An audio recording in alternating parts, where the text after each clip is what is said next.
Hare Krishna, folks. I welcome all of you to today's Perfect Question, Perfect Answers. Today, we are yet tackling another very interesting topic, spirituality versus religion. What is spirituality? What is religion? So many of us are confused. Many of us feel it's the same. Some of us say, I might be spiritual, but I may not consider religion. Or I might be religious, but I may not consider spirituality. So to discern this particular topic and teach us what is right and what is wrong, to make us understand even better, we have His Grace Chanchalapathi Prabhu. He will enlighten us about this particular topic. His Grace Chanchalapathi Prabhu is the Vice Chairman of the Akshay Patra Foundation. He is the Senior Vice President of ISKCON Bangalore. Prabhu has been practicing spirituality for many years, and therefore all of us from Folk Prabhu are very thrilled to have you with us. So we have first question for today is from Abhinav. So we have Abhinav Prabhu. Abhinav is an engineering student from Folk Bangalore. Yes, Abhinav, nice to see you, nice to hear you. Go ahead. My question is, how to distinguish between spirituality and religion, and are they same or different? Interesting question, Abhinav. And the difference between spirituality and religion, actually, the core of religion or the essence of religion is spirituality. You know, like for instance, if you say, what is the essence? Say there is a mango tree. What is the essence of a mango tree?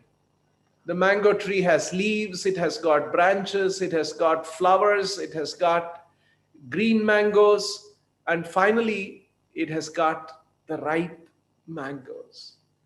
So mango tree, most important essential aspect of a mango tree is not its leaves, its branches, and it's actually the ripe, tasty, sweet, flavor, full of flavor mango fruit. In the same way, if you compare that religion as a big tree, the ripened fruit of the tree is spirituality, and that's the essential thing. And so if people are involved in religion but miss out spirituality, they have missed out something very important. So this is an important distinction.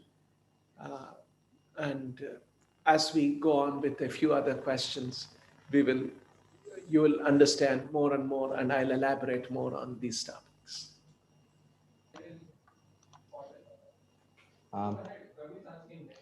Thank you, Prabhu.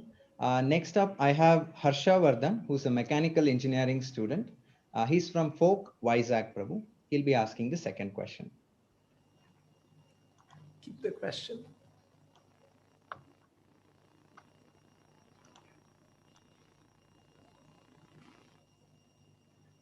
Yes, go ahead.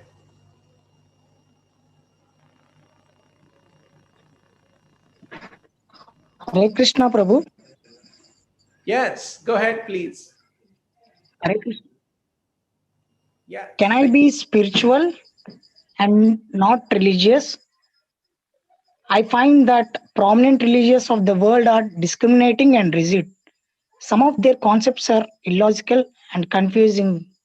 So, can I practice the spiritual aspects of religion, which is yoga and meditation, without accepting religion? Please clarify, Prabhu. Oh, very interesting question. Keep the question. And nice question. And can I be spiritual and not religious? In fact, there is a movement in the world. It is called the SBNR movement. SBNR stands for Spiritual but Not Religious Movement. So a lot of people, young people in the world, have begun to think and feel the same way as you're thinking. Can I just be spiritual and not be necessarily religious? And you have said that some of the world religions of the world are discriminating and rigid. You see, today, just like we have, I just heard that you are an engineering student. Just like we have science, engineering, we have commerce, we have business studies. Very systematically, this is studied by students, and there are professors, there are institutions, there are universities, very systematically doing this. But when it comes to religion and philosophy and spirituality, we are not so systematically trained. As a result, we feel that some of the religions are discriminating. Another thing that's happening is the practice of these religions, not necessarily all the practitioners of the religion, they know the religion properly, they have understood it properly. You know, that's true about our country, that's true about every country, that's true about Hinduism, and it is true about other religions too. People are not systematically educated about religion. And sometimes, and you have said that some of the concepts look illogical or confusing. It is because we have not been properly taught these principles and these concepts. And hence, sometimes it looks very illogical. I remember when I was a young student like you 40 years back, and I was not yet into Krishna consciousness, and I was just a college student like you. And then I remember going to my mother and asking. My mother, he was a very religious woman, and she would offer food to God, offer a pot of milk to God. And then I asked my mother that you are saying you are offering this milk and this food to God, and you can see the initial volume or weight mass of the food that you are offering, and after your offering process you take the final volume or final mass of the food that you have offered, and you see the difference between the initial mass and the final mass. Like studying school, you remember those kind of physics experiments or chemistry experiment. I was applying that in this field. And I said that the initial final volume and the final mass and the initial volume or mass, the difference is zero.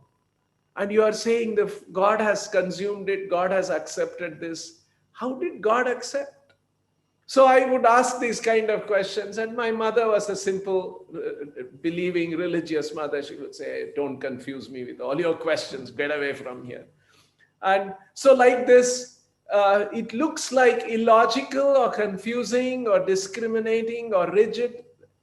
But when I came in touch with Srila Prabhupada's books, and particularly this aspect of offering, I read. And Prabhupada quotes one verse from this Brahma Samhita, one of the important Vedic literatures. And he says, Angani yasya sakalendriya vrittimanti Pashyanti panti kalayanti chiram jaganti. And Prabhupada explains, Krishna's every anga of his spiritual form can perform the functions of every other anga. You see, it's a limitation in our body. My eyes can see, my eyes cannot hear. My ears can hear, but my ears cannot see. That's how my body is. Krishna has a transcendental body. He has a spiritual form, and his eyes can hear, eyes can taste. And then Prabhupada, this is what this verse says, Angani yasya sakala indriya vrittimanti. Krishna's form is such that His one indriya can perform the function of every other indriya. That's the nature of his transcendental form. And then Prabhupada says, when a devotee offers food to Krishna, Krishna can glance at it and he can taste it and he can relish it. Because, because his eyes can perform the function of the tongue too. So it is not that Krishna did not consume it, he tasted it. And Krishna is such that he is so complete. There's another verse in the Upanishad. Om Purnamada Purnamidam Purnat Purnamudachyate Purnasya Purnam Adaya Purnameva Vashishyate. This verse describes that Krishna is so complete, and many things complete have come from him. And although the complete world, this material world, has come from him, he remains complete. And Prabhupada explains this, that Krishna's consumption of food offered by the devotee is such that because he is so complete, even though he completely absorbs, he accepts it, he lives behind entirely. That's the nature of his completeness. He's not like us. For us to consume food, we have to physically consume it. Krishna can consume all of the food and still leave it untouched, as if untouched, but it is not untouched, it is touched by him. And hence, it has become prasadam. So these are all the spiritual and concepts, philosophical concepts. And then when I read Prabhupada's books, and I said, yes, this must be true. God cannot be limited like me.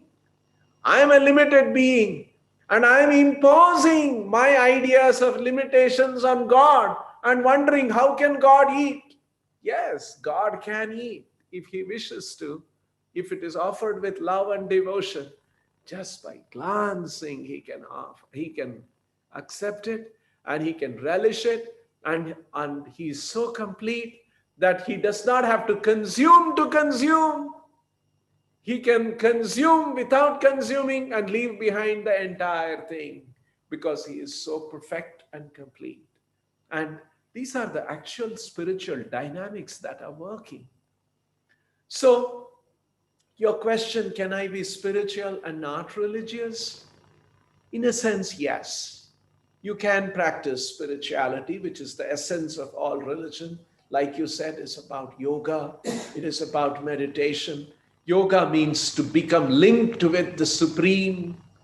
And there is a science around that linking with the Supreme and understanding of the Supreme. It's not just some kind of a subjective opinion or some kind of a hallucination. No, you can get linked with God, and there is a science to it, and there is a process to it, and you can experience that. So, religion has some of these practices which enable us to realize the core spirituality. So I would say initially, if you're bothered about religion and you find it illogical or confusing, you may take the essence of religion, which is spirituality, and you can practice it. But then if you go a little more deep and systematically, you see, as I was saying, that there are no teachers to systematically explain to us. That's the sad part of it. That's the beauty of Srila Prabhupada's books and his teaching. They are very systematic, and they explain how to understand these confusing or illogical, apparently illogical, it's not illogical, how to understand these things. And then you will see that when you have that kind of a perspective and understanding, you will see that if spirituality is so important, and if religion can help me in spirituality, why not I accept religion too? And it's when you have this proper understanding, you will see that discrimination, rigid, confusing religion, multiple religions in the world, confusing tenets and ideas that are there, all of that will vanish. So it is hearing about religion and spirituality from a proper perspective and systematically understanding, then we will be comfortable. And in the initial stage, if you are uncomfortable about some religious practices, no problem. You practice spirituality, and gradually you will understand what is temple worship, what is a festival in a temple, and why these different elaborate practices are there. You will begin to understand the religious practices also, and you will begin to appreciate that. Is that okay? Thank you very much, Prabhu. Yes. I think it has given us a lot of clarity that spirituality is an integral part of religion, a very different outlook. We got a different outlook. Thank you, Prabhu. Next, I have Tarun with me who wants to ask the next question. Tarun is currently pursuing his engineering at BITS Pilani. He's from Folk Pilani.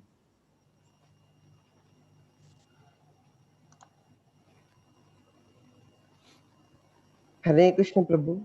Yes, Tarun, please And go with your question. my question is, in ancient India, there is nothing called religion, right?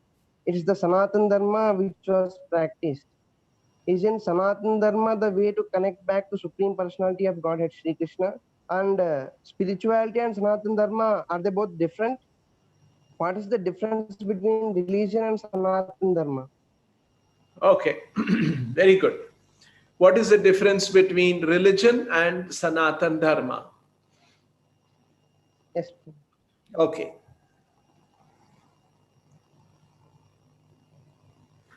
You see, religion is a very vast subject, and it is true in Indian religion too.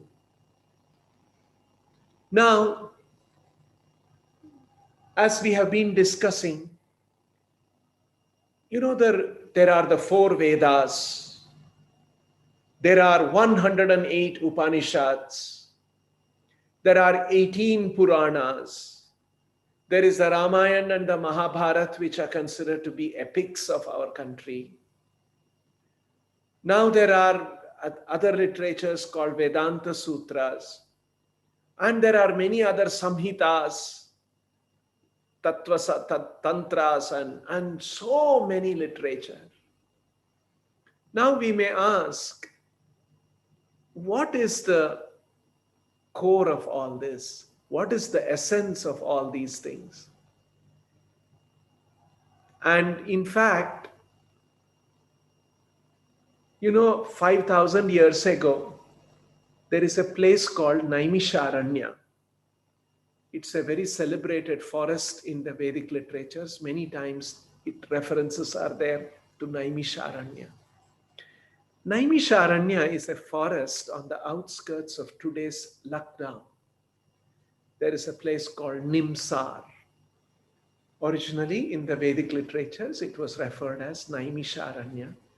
And today it is modern day terminology is that it is known as Nimsar in Lucknow, outskirts of Lucknow in Uttar Pradesh.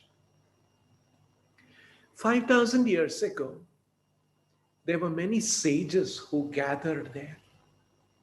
5,000 years ago was the beginning of Kali Yuga.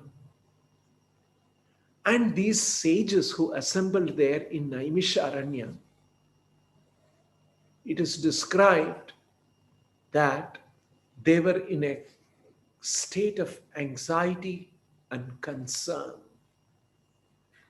What is it that they were anxious? What is it that they were so concerned about? They were concerned about the well-being of people in Kali Yuga, that is our age. And then they all sit and analyze, and they see that how in Kali Yuga there are many, many faults and disadvantages for people to practice spiritual life. And hence, they say that and the Vedic literatures are so vast. Now, what? People of Kali Yuga won't have the time to understand all of this, to go through all these literatures carefully and understand the meaning. So it is not so easy. Like, for instance, the Bhagavad Gita. The Bhagavad Gita has 700 verses. And there are other verses, other books in Sanatana Dharma. And like the Mahabharata has 1 lakh verses, this 700 verses.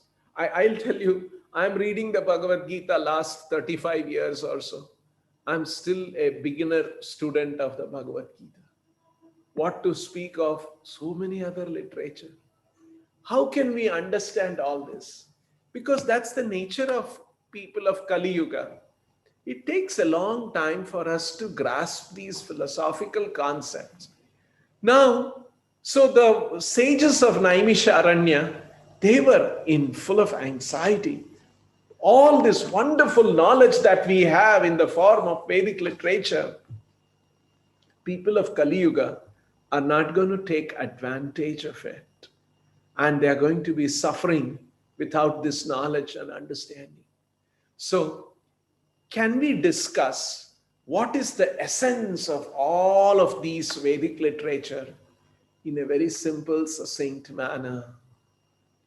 Bhurini bhuri karmani shrothavyani vibhagashaha atha sadhotrayat saram samudritya manishaya. This is one of the discussions that the sages were having.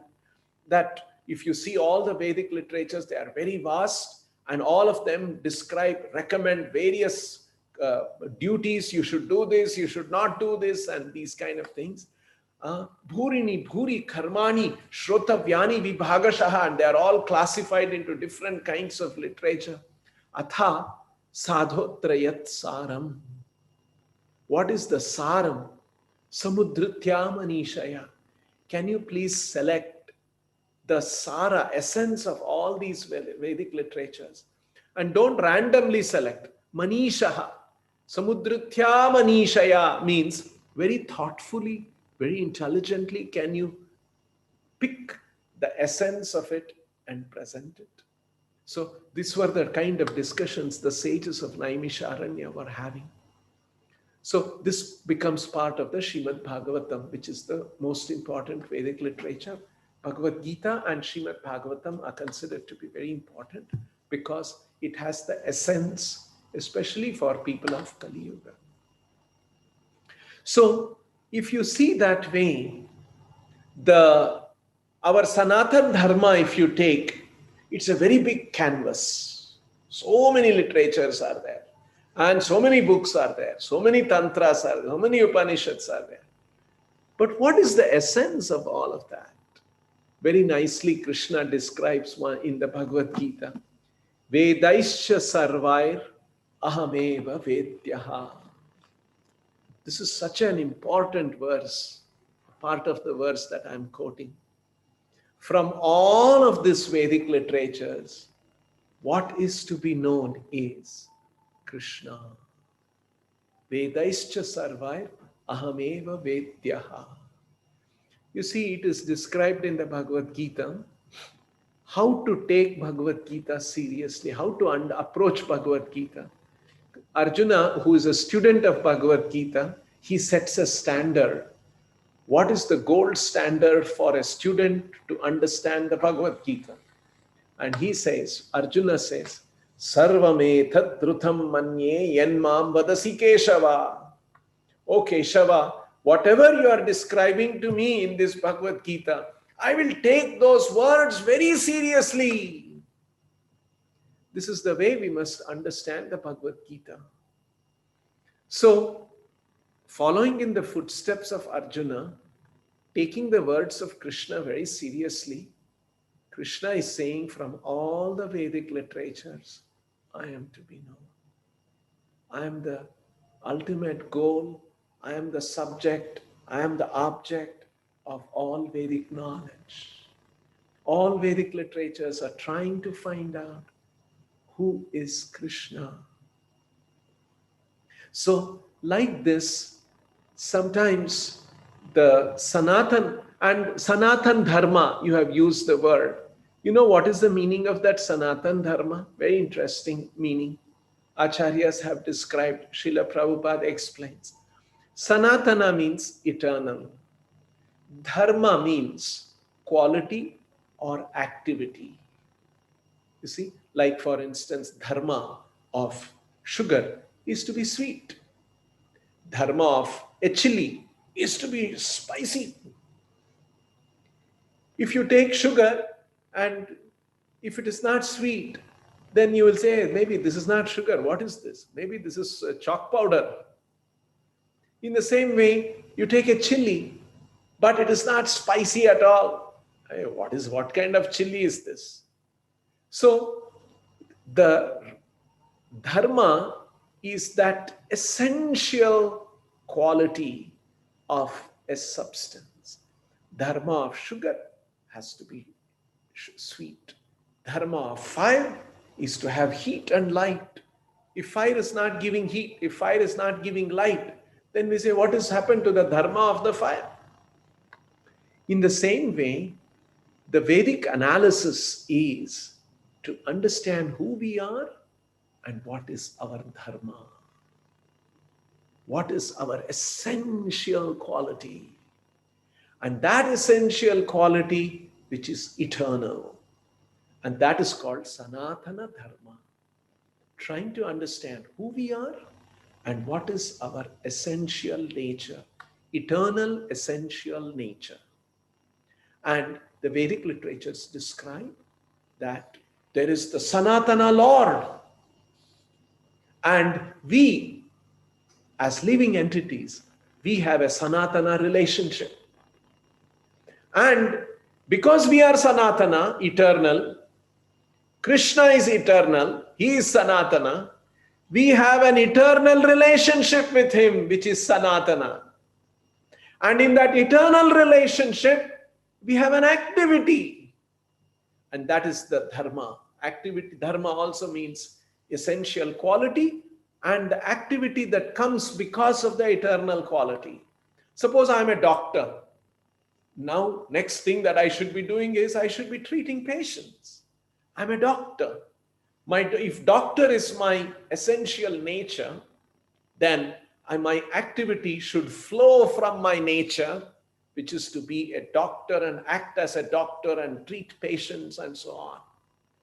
In the same way, if I'm an engineer, my activity should flow from my nature to act as an engineer.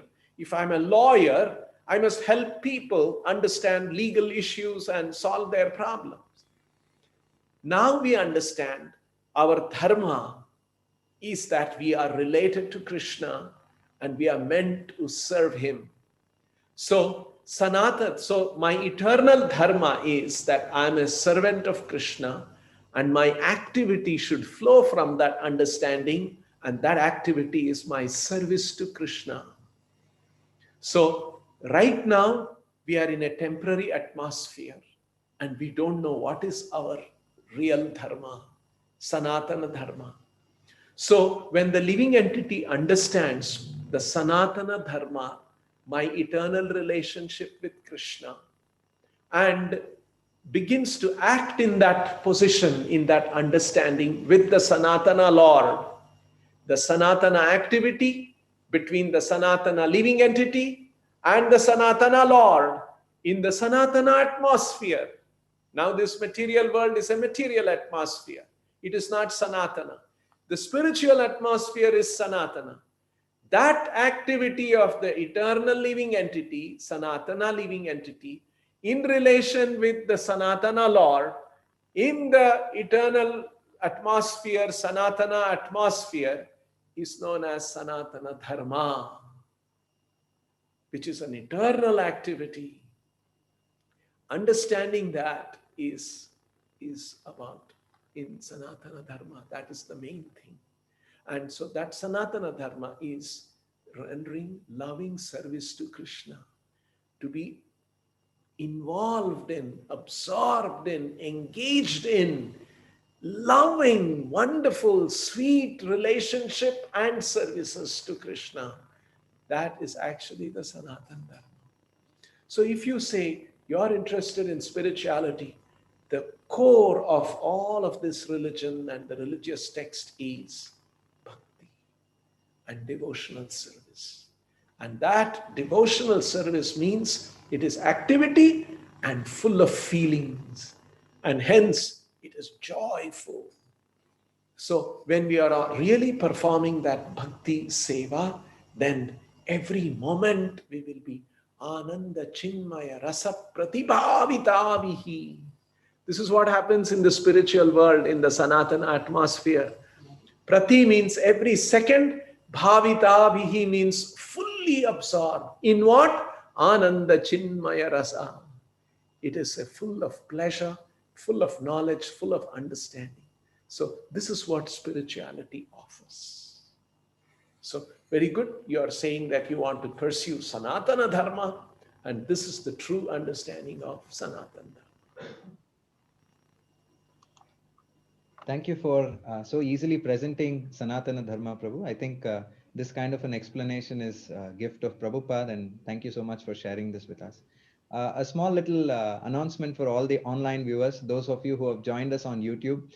Please share your questions, and we'll take up your questions during the session as and when time permits. So in between. So please share your questions in the following format. First, please write your name. Please write which folk do you belong to, which place from, which folk are you in touch with, and then your question. I repeat, your name, which folk you're in touch with, folk Vizag, folk Bangalore, folk Pilani, where you're from, and then you can put down your question. So we'll take this in between the session. Thank you so much. I request all the YouTube viewers to please post your questions now. Next up, we have Saurabh Das. So Saurabh Das is an analytical lead from L&T, Prabhu. He's going to ask the next question. He's from HKM Mumbai. Very good, Saurabh from Mumbai. Please go ahead with your question. Hare Krishna, Prabhu. Please accept my humble obeisance. Right, Hare Krishna. My question is, what do members of Hare Krishna movement or ISKCON practice? Is it spirituality or religion, or is it both? Oh, yeah. So what we practice as in the Hare Krishna temples, is it religion or is it spirituality or is it both? You see, this is the beauty of Srila Prabhupada's presentation. And Prabhupada, a true guru, this is what a true guru is supposed to do and help us understand all these differences, religion, spirituality, what we should do, what is the difference. And like one of the other boys asked, sometimes we find it confusing how to clarify that one. Srila Prabhupada presented the Hare Krishna movement that we all practice. It is systematic understanding of spirituality and systematic understanding of religion, so that spirituality is, say for instance, sometimes you will have substance, but then you will miss the essence. And sometimes people may get the essence, but the essence alone is not enough for us to practice properly, because we have a mind, we have an intelligence, we have attachments to the material world. So we must know how in the midst of my life, I'm a student, I'm an engineer, I'm a doctor, I'm a lawyer, I have a job, I'm a husband, I'm a wife. You know, our situation is in different kind of circumstances we are in. In the middle of all that, how do I practice the essence of spirituality? Those practices of that essential understanding actually constitutes religion. And once again, as I was telling, because we are not properly trained, and our country has very vast literature and so many different things, we get completely confused. What is the religion that I must practice? What religious practice I must do? And one can get very, very confused and bewildered about these things. So Srila Prabhupada, who is the Acharya, who is the spiritual master of our movement, he has delineated very clearly how we should lead a life from morning till evening. For some of us who live in the temple, but not only for us, he has given a certain pattern of life, how we should lead a life, even for those who are practicing from home, from college, from job, from the family. It could be any different kind of a situation. Not only for people in India, he has, because Prabhupada used to travel all over the world, and he had gone to all the continents, and he had seen closely American life, European life, Australian life, African life, life in different parts of the world. He saw all these things and he gave a pattern how in the midst of all these jobs and situations we are in, how we can still practice Krishna consciousness, how we can practice spirituality and make advancement of the soul, of the consciousness of the soul. He explained these things. So if you ask the question, what do members of Krishna consciousness movement practice? It is a holistic religion and spirituality. We have both of it. In fact, most of us are Indians, most of us are Hindus. I come from a Hindu family. When I reflect on my earlier days, school days, college days, I come from a very religious Hindu family. There was a lot of religion, but very little touch of spirituality, very little systematic understanding. But the nature of religion is such that even if you practice the religion without proper understanding, you will get benefit. It is not that you will not get the benefit. But if you have a more understanding and more clearly and carefully practice it, then you will get much more benefit. And in our country, over a period of time, so many things, beliefs and this and that practices. You remember that story? I don't know if you have heard this story. Very briefly, I will tell how sometimes religious practices come about without proper spiritual understanding. Prabhupada's guru, Bhaktisiddhanta Saraswati Thakur, gave this story. There was a marriage ceremony happening, and it was a lot of people had come for the marriage, and the musical instruments were being played. The priest was chanting mantras, and the cooks were there, and guests were coming, all very nicely dressed, and there were family members receiving them, seating them, and all of this was going on in a rich man's house. It was a big family wedding. And there was a cat in the family also. And the cat was running around, toppling some things, and people were getting scared. Children were getting scared. And the cat was also getting scared. And, all this disturbance was going on. So this bride and the bridegroom, they were getting married. And then the mother of the bride, she saw this cat running around. And then she sent word and got one bamboo basket, and she put the bamboo basket over the cat, and the cat got arrested into the basket so that it wouldn't disturb anybody. So, and then the marriage happened. So this bride, she had seen her mother do this. And then afterwards the marriage happened, and then this bride and the bridegroom, they got married, and then they had children. And then many, many years passed by, and their children had come to age for marriage. And then the marriage ceremony of the next generation was taking place. And suddenly the bride remembered that now she's the mother. She said, actually, it is a custom in our family. When the marriage is happening, I saw my mother do this. We have to have a cat and a basket. And we have to put the basket over the cat, and then the marriage is complete. Oh, then they said, oh, really, you should have told us earlier. No, sorry, I just remembered that. Now they ran around and got hold of a cat, and they got hold of a basket, and they put the basket over the cat. And then everyone was very peaceful, and this is our practice, and now the marriage can happen. Like this, sometimes this kind of a practices and can become the religion. And we may think that, oh, this practice is there in the religion. But is that practice there? It's just that woman saw and her mother doing that, and she was addressing a practical problem, and she didn't have a proper understanding, and she thought that that's part of our religious ceremony of the marriage. You have to have a cat and you have to have a basket. So these kind of, sometimes in our country over period or a long history, these kind of practices would have come about which has no spiritual bearing.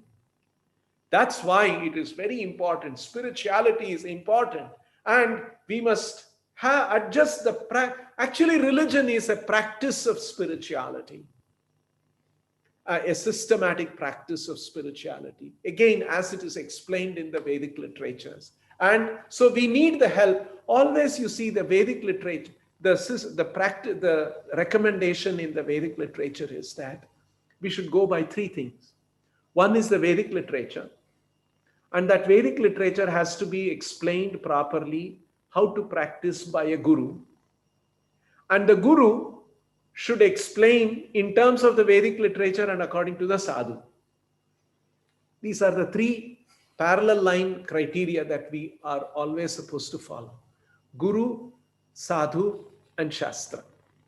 Guru is the teacher, guru, the spiritual master who teaches us and tells us, guru. Sadhu means all the realized sages and who practiced this, and they were their own testimonies, how they practiced it, what they experienced. So their teachings are available. And the third is Shastra. Shastra means the Vedic literature. So our practice should be in line with all three. And this is what Srila Prabhupada has done very beautifully. According to Guru, himself is a Guru. According to Sadhu, all the Acharyas, and Shastra, what is there in the Vedic literature. Combining these things, how to practice spirituality, and what are the aspects of religion that we have to follow. These are very nicely taught by Srila Prabhupada. So it has religion, it has spirituality. It is not religion without spirituality, and it is not spirituality without religious practices, because we also need these practices which gives us a guidance how to be spiritually connected from morning till evening in spite of my different kind of situation I am in. I may be a housewife, I may be an engineer, I may be a lawyer, I may be a student, but how do I remain connected spiritually? You need some of these religious teachings also. So beautifully, purely in its pristine form, Prabhupada has taught religion and spirituality, and that's what we practice.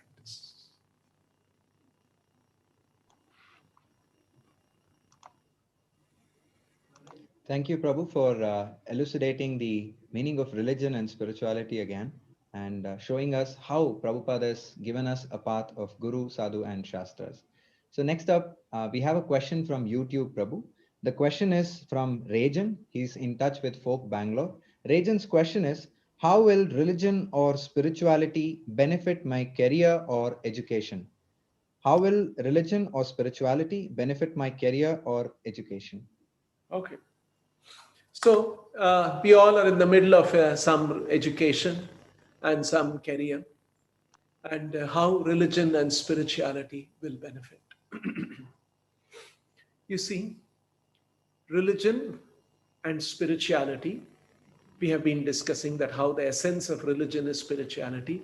If you have religion but don't have spirituality, or you have very little spirituality, you are missing out on something.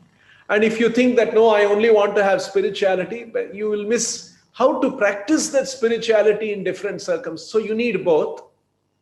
And how will that help in my career and my education?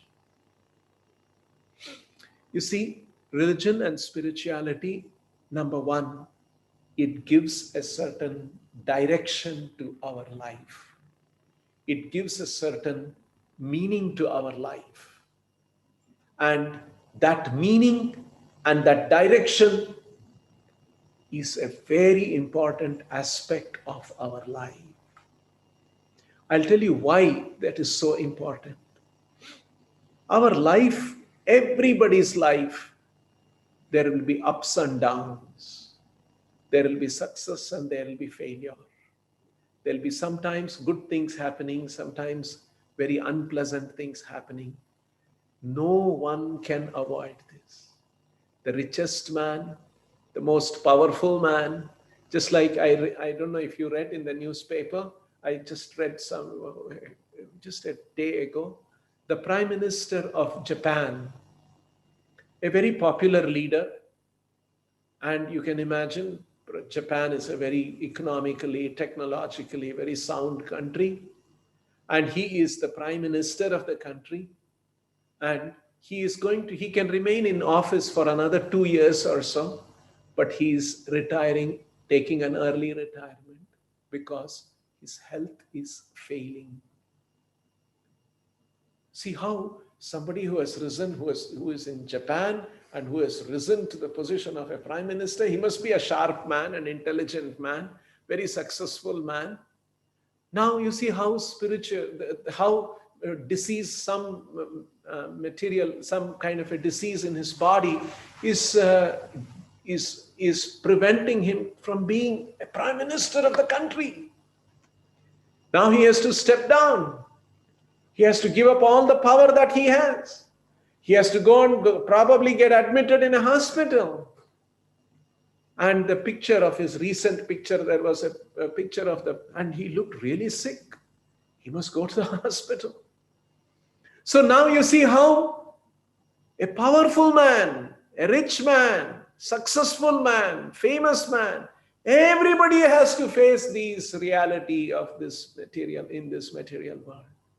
Now, if you don't have spirituality in your life, and you're thinking that my career, my growth, my success, and all these kind of things only, and you don't know how to handle life, when some difficulties come, you will not know how to handle those difficulties because you don't have a larger picture of life. What is life meant for? What is the purpose of life? If this understanding is not there, and it is not just some kind of an understanding, it's a reality. Spirituality is reality. Vedyam vastavamatra vastu shivadam. This is what the Bhagavatam says. This Bhagavatam literature will enable you to understand what is that real substance in life. Vedyam vastavamatra vastu. Vastu means the real substance of life. It will help you to understand. So this understanding is very essential. You know very well, every year we read in some of our IITs in our country, those are all very bright children, students who have gone there. Invariably, every year we come across some students committing suicide. It's so heartbreaking. You know how the parents will go through that when their son or daughter has taken away their life? How shattering it is. I know a family, a very educated, he's a professor, and they had a daughter, and she was some 21 years old, and she ended her life. And the mother I saw, she was so broken. And I met them after 2 years, 3 years, 5 years, and that mother would never come out of that state. If I talk to her and if I tell her, the second, third sentence, she starts weeping.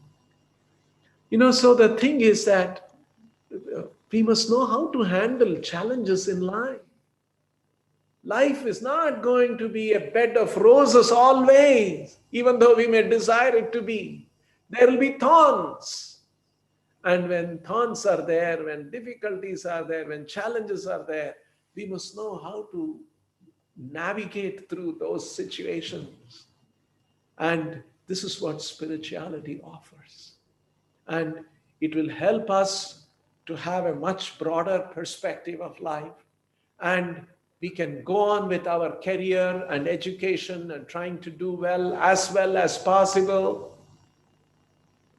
But life reality is such that sometimes we will not always have a life full of successes only. Even if you are blessed like that, only successes, and finally one day we will get old and we will get diseased and we have to meet death. Those are inescapable challenges and hardships. And if we don't have a proper understanding, then we will be shocked and we will not know how to face these things. Just like today, there is a pandemic in the world and people are affected by that. And doctors tell, please keep a positive frame of mind.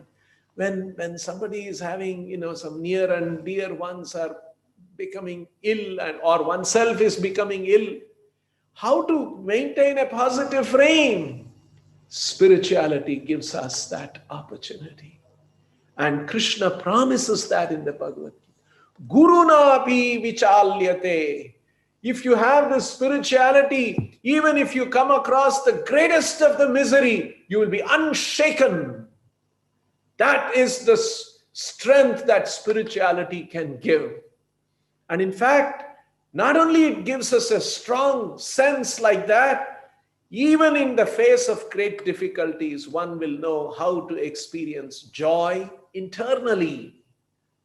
Externally, one may be going through misery or difficulties, but internally, one will be going through uninterrupted joy. So these are all the things that spirituality can give. Of course, it can also give another immediate benefit. When you practice religion, when you practice spirituality, you will get special blessings of the Lord. You will do well in your career. You will do well in your education too. Because when we do bhakti, it changes karma. Karmani nirdahati kintu cha bhakti bhajam. This is the only way you can change karma, when you bring bhakti.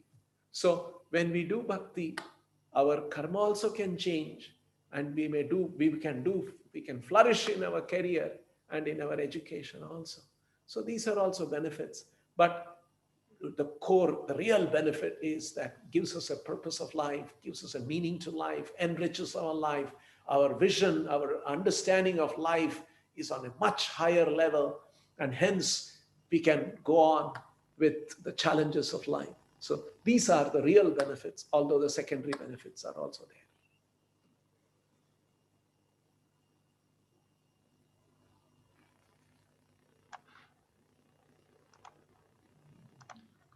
Next up, Prabhu, we have Monil. Monil is a first-year student from BITS Pilani, and he's very eager to ask a question to you, Prabhu. Yes. Dandavat Pranam, Prabhu. Yes, Hare Krishna. Please go ahead. Prabhu, in Bhagavatam it is mentioned that real religion means ahi tuki apratihata, which means it teaches simply how to love God without any business. But we can find so many different spiritual processes which claim to increase our love for God. Then how to distinguish between higher and lower grades of spiritual practices, as otherwise someone may waste his time following a lower religion, lower spiritual practice. Very good. Very good. Yeah, we may waste our time. We may not get the correct understanding. Uh, so you have quoted an important verse. You see, it's a very rare thing that one understands what you have described. Savai pumsam pharo dharma yatho bhakti rathokshacha ahaituki apratihata yayatma suprasidati. What will completely satisfy the soul? And that is Krishna consciousness, what we are practicing, as Srila Prabhupada has taught. And how do we make sure that we have that one and we don't settle for something inferior? You see, an important thing in spiritual life is one has to be guided by the spiritual master. It is said in the Bhagavatam, Tasmat Gurum Prapadyeta Jignasu Shreya Uttamam. Shabdhe pare cha nishnatam brahmanyupashamashrayam. If you want to practice spiritual life properly and not get cheated, not settle for something inferior, that's what you have asked. Very good question. This is what this verse is talking. Tasmad gurum prapadhyeta jignasu shreya uttamam. Jignasu means a seeker, a spiritual seeker. That seeker, or one who is looking for spiritual truth, that person, jignasu, should aim for shreya uttamam. Shreyas means highest benefit, long-term benefit, and uttamam means highest benefit. Highest and long-term benefit. This is what a spiritualist must be looking. And one who is looking for such benefit, spiritual benefit, long-term and eternal benefit, not a short-term benefit, he must go to a spiritual master and surrender to him. Tasmat gurum prapadyeta. Gurum prapadya. Prapatti means to surrender. Jignasu shreya uttamam. If you are a seeker who is looking for shreyas and uttama shreyas, then you must approach a spiritual master and surrender. But how do I identify a spiritual master? The spiritual master must be Shabdhe pare cha nishnatam. Nishnatam means he must be an expert. He cannot be somebody who doesn't know properly. He must be expert. Expert in what? Shabdhe pare cha nishnatam. In Shabdha, Shabdha means Vedic literature. He should be expert in Vedic literature. And pare cha nishnatam. And in transcendental understanding of para, the Supreme Lord, he must be nishnatam. And how do I know he is expert in all these things? You can see Brahmanya upashamashrayam. He would have completely taken shelter of Krishna, Brahman, and upashama. Upashamana means to become very peaceful. It is said that in the heart there is a blazing fire. And upashama means to put out that fire. A guru is one who has put out that fire and he is very peaceful. So he's an expert in Vedic understanding. He can explain this one about God systematically and convince someone else. And he himself is completely absorbed in God. And he is completely at peace and he is disconnected and not associated with the material affairs, not attached to the material affairs. He is aloof from the material affairs and hence he is extremely peaceful. Such a spiritual master we should go and surrender. So if we have such a spiritual master guiding us, we can be safe and secure. That we will not get cheated, we will not practice some sub-religious principles, but the real good high level of spirituality we will be able to practice. So important thing is to get a guru and hear from that guru about the Vedic literatures. And that guru will explain in terms of what the previous acharyas have explained. So earlier what we discussed, Guru, Sadhu, Shastra, that also gets fulfilled. So when we are guided by Guru, Sadhu and Shastra, we will be sure and we will not get cheated. Is that okay?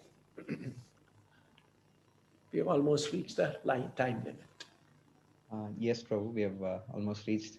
So, Prabhu, since today is Vamana Jayanti, so all the folks would like to hear a special message from you, how to take inspiration from Vamana Deva and what can we apply, since we've also discussed the topic of spirituality and religion today, and we have also seen how they are intertwined and interconnected. So could you share a message with us, Prabhu? Very nice. Vamana Deva and Bali Maharaj. Bali Maharaj, who received Vamana, and when he received Vamana, he looked like a Vatu. In fact, the word Vamana in Sanskrit means a dwarf. He was a short dwarf boy, brahmachari Vatu. And the small boy with an umbrella, he was coming. And Maharaj Bali was a Chakravarti. He was a king and he was giving a lot of things in charity. And this small boy came and he asked him, "What do you want, Vatu?" And he was having small steps because he was a small boy and he was a dwarf.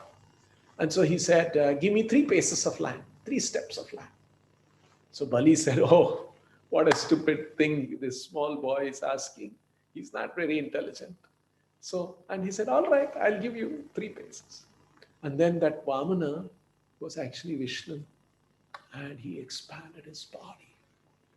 And he became so huge. And Bali Maharaj was seeing that this is Vishnu himself, he has come. And in one step, he conquered all the upper planetary systems. Another step, he conquered the rest of the kingdom that Bali had. And the third step, he asked him, "Where do I keep my third step? You have promised me 3 steps. Where shall I keep?" And so Bali said, "You can place your third step on my head." And this is known as Atma Samarpanam, complete surrender. So Bali Maharaj's life is an example of complete surrender to the Lord. And Prabhupada explains this complete surrender means understanding that we are not independent. It means we are not actually independent entities. No, we are connected to God. We are part of God. We have a relationship with God. We are not a standalone. No, we cannot stand alone. Just like, is sunshine stand alone? No, sunshine is not stand alone. Sunshine is an emanation of the sun. It is resting on the sun. If sun did not exist, sunshine won't exist. In the same way, our existence is dependent on God. Now, having understood that we are part of God, what we should do is we must align our thoughts, we must align our aspirations, our desires, and activities in line with the Lord's desires and thoughts and aspirations for us. That alignment is known as Sharanagati, Atma Samarpanam. So, Bali Maharaj is an example of some Atma Samarpanam. We must know that I am not independent. I must align my desires. I must align my thoughts, align my activities to please Krishna. And that is Sharanagati. So let's please reflect on this important message of Bali's life on Sharanagati. And please be in touch with your folk guides and they will help you and guide you how to practice this in your own situation. That requires guidance. Otherwise, we will make a wrong understanding, wrong assessment of it. So how to practice this complete surrender in our present situation? Please take help of devotees who are guiding you. And they have all been trained by Prabhupada, our Acharya. And we have all got trained by Prabhupada. And so on the basis of Prabhupada's guidance, Shastra and previous Acharyas, they will help you how to practice this very, very elevated principle of Atma Samarpanam. Hare Krishna.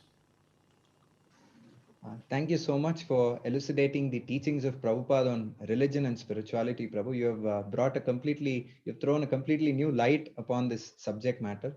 Some young men have shared that they have come out of all confusion now about religion and spirituality, and they see that both are actually complementary. So thank you so much, Prabhu. We hope to have more and more of your association in the coming weeks. I thank all the folks for joining us today on this wonderful occasion of Vamana Jayanti. We received a special message, and we also got a lot of clarity on spirituality and religion. So wishing you all the best to practice spirituality and religion in your life and find your eternal happiness. Thank you so much. Hare Krishna.